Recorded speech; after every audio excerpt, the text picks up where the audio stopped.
Good evening, ladies and gentlemen. In the name of God, the most merciful, most compassionate.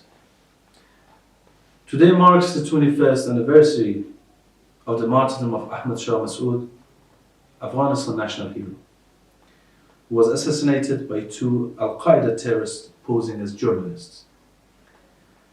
In Afghanistan, this day marks the week of the martyrs. Hundreds of thousands of civilians and members of the armed forces who lost their lives over the last 44 years, either in the defense of their homeland against the Soviet invasion, regional proxy wars, and international terrorism, or became victims of the imposed conflicts. May their souls rest in peace. I take this opportunity to thank the Honorable Mark and the Honourable Jihad for co-hosting tonight's event at the Parliament House of the New South Wales State, Australia. I would also like to thank everyone in attendees tonight and all the volunteers who have worked tirelessly to put this important event together.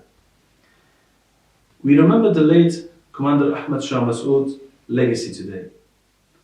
My father's aspiration was to establish a dignified and just peace that would create a government that the people of Afghanistan could live in peace with themselves, with the region, and with the world. War was always forced upon him, and he did whatever he could to prevent it and end it and stop it. As Professor Michael Berry mentions about him in his book, Commander Massoud fought but hated fighting, and he never possessed hatred toward his enemies.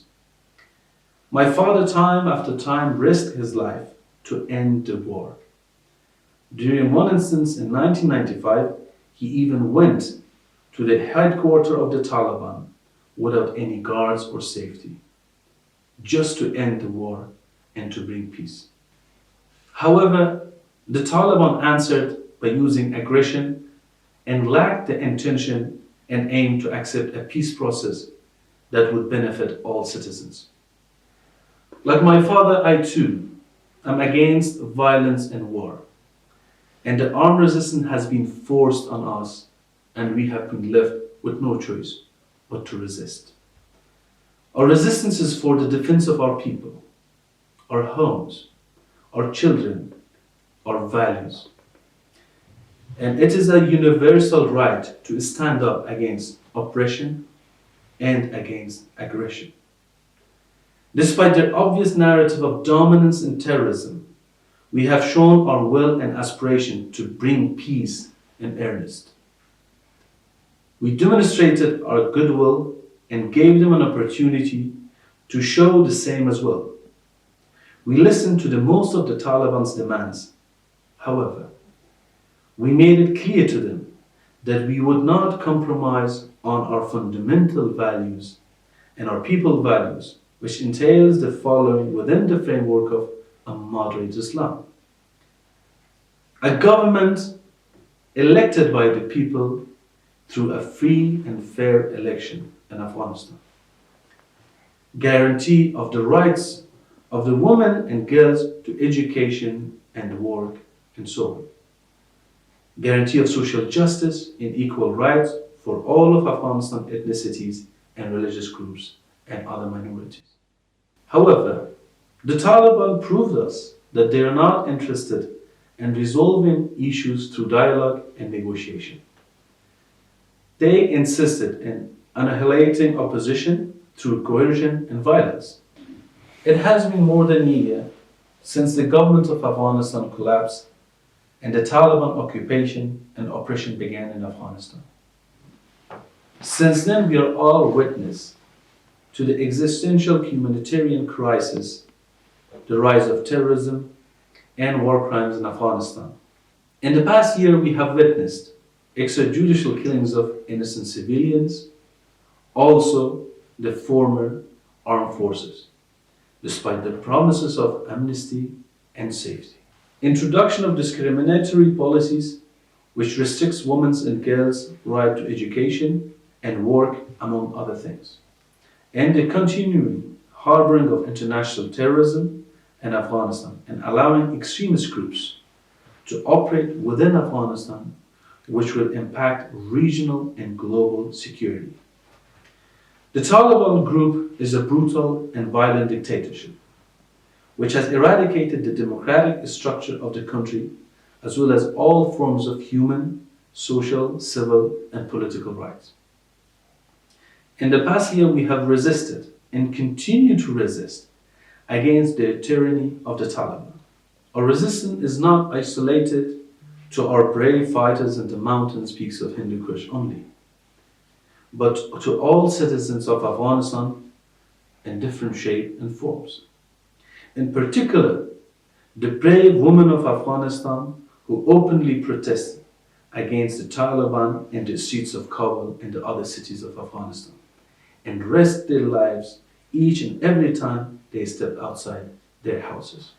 We also see resistance from the diaspora communities of Afghanistan globally who have organized and rallied against the Taliban occupation in an effort to raise awareness of war crimes committed by the Taliban and the ongoing human crisis which is worsening day after day. Our resistance does not belong to one man or to one person or to one group or to one ethnicity. Our resistance represents all people of Afghanistan who value equality for all citizens, true democracy, and reject radicalism, terrorism, and ethnic and gender discrimination. The resistance in Afghanistan aims to establish social justice, preserve both human rights and civil rights for all, and provide equal representation for every citizen of Afghanistan, regardless of their ethnicity, gender, and religion, through the revival of tolerant and rational Islam and the continued development of a democratic Afghanistan. As a multicultural state, Afghanistan requires a decentralized, equal distribution of power to ensure domestic tranquility and pluralism. Decentralization gives the women and men of Afghanistan the rights to self-determination by electing officials and they represent their own interests, with the ability of holding them accountable. What we lack today and what we lacked before was accountability. In closing, I take this opportunity to thank the Australian government for their ongoing support and cooperation for the people of Afghanistan in the past 21 years. And more recently, the humanitarian aid and support program and refugee intake following the Taliban military occupation and the collapse of Afghanistan government. We acknowledge the 41 Australian soldiers who lost their lives in protecting the people of Afghanistan and protecting the democracy in Afghanistan. The more than 3,000 ADF personnel who served in Afghanistan and for the more than 1.5 billion US dollars which was provided in aid for the betterment of situation in Afghanistan. We invite Australia to join international efforts in taking necessary measures to strengthen accountability for human rights violations and abuses, and also to address impunity, provide remedies for survivors and victims, and bring perpetrators to justice.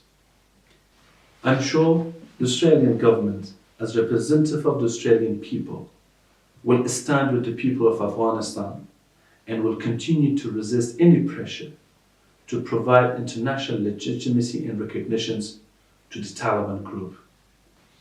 I applaud and thank you all for your efforts in advocating for the lost rights of the people of Afghanistan.